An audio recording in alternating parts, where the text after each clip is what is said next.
Binu Msenda. Naam. Assalamu alaikum. Wa alaikum salam wa rahmatullahi wa barakatuh. Hivi eda imegawanyika mafungu mangapi? Wanachuoni wanasema al-iddatu ismani, iddatu firaqi hayatin wa iddatu firaqi wafatin. Eda ni mafungu mawili, eda kuachana kwa uhai na eda kuachana kwa kufa.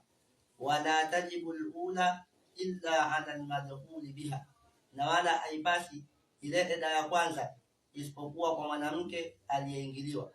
Kwa maana ili mwanamke akae eda kwa sababu ya kuachwa na mume wake, sharti mwanamke huyo awe alishawahi kuingiliwa na huyo mwanaume aliyemwacha.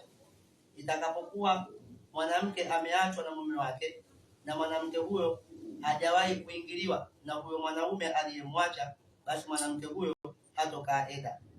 Na eda ya kuachana kwa uhai, itakapokuwa huyo mwanamke aliyeachwa ameachwa aliyakuwa ana mimba ya huyo mwanaume aliyemwacha, basi eda yake itamalizika kwa kuizaa hiyo mimba.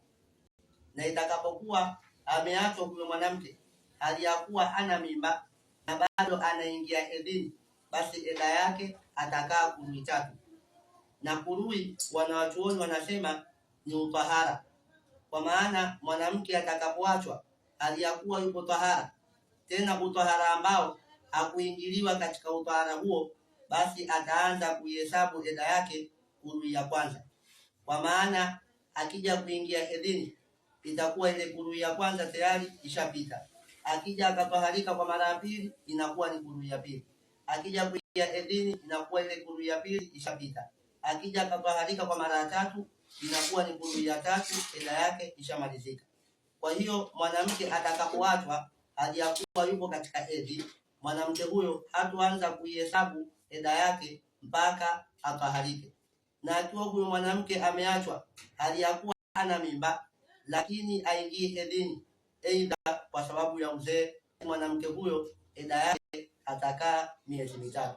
Wa hadha, assalamu alaikum wa rahmatullahi wa barakatuh.